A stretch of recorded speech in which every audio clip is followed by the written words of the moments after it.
औचित्य का लक्षण। औचित्य का लक्षण निर्धारित कर आचार्य क्षेमेंद्र ने कहा, जो जिसके योग्य है आचार्य लोग उसे उचित कहते हैं, उसका भाव औचित्य है।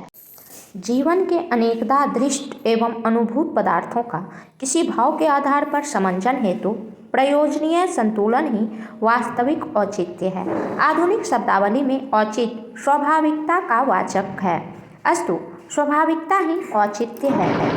आचार्य क्षेमेंद्र के अनुसार औचित्य के 28 अंग या भेद बताए गए हैं। पहला पद, दूसरा वाक्य, तीसरा प्रबंधार्थ, चौथा गुण, पांचवां अलंकार, छठा रस, सातवां क्रिया, आठवां कारक, नौवां लिंग, 10वां वचन, 11वां विशेषण, 12वां उपसर्ग, 13वां निपात, 14वां काल, 15वां देश, 16वां कुल, 17वां व्रत, 18वां तत्व, 19वां सत्व, 20वां अभिप्राय, 21वां स्वभाव, 22वां सार संग्रह, 23वां प्रतिभा, 24वां अवस्था, 25वां विचार, 26वां नाम, 27वां आशीर्वाद और 28वां काव्य के अन्य अंग।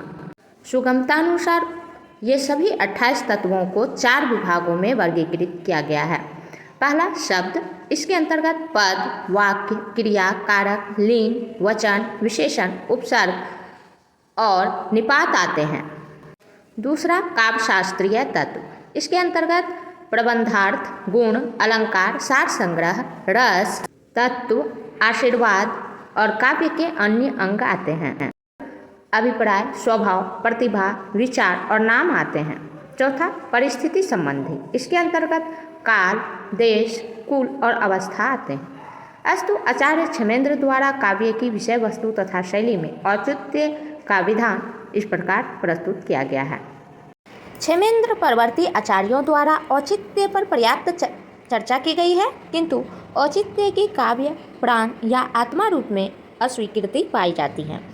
हेमचंद्र द्वारा काव्यानुशासन में औचित्य की गौण रूप में चर्चा की गई है, जबकि विश्वनाथ तथा पंडितराज जगन्नाथ द्वारा औचित्य का गुण दोषों के रूप में चर्चा की गई है। काव्य के गुण और दोष के रूप में औचित्य की चर्चा की गई है।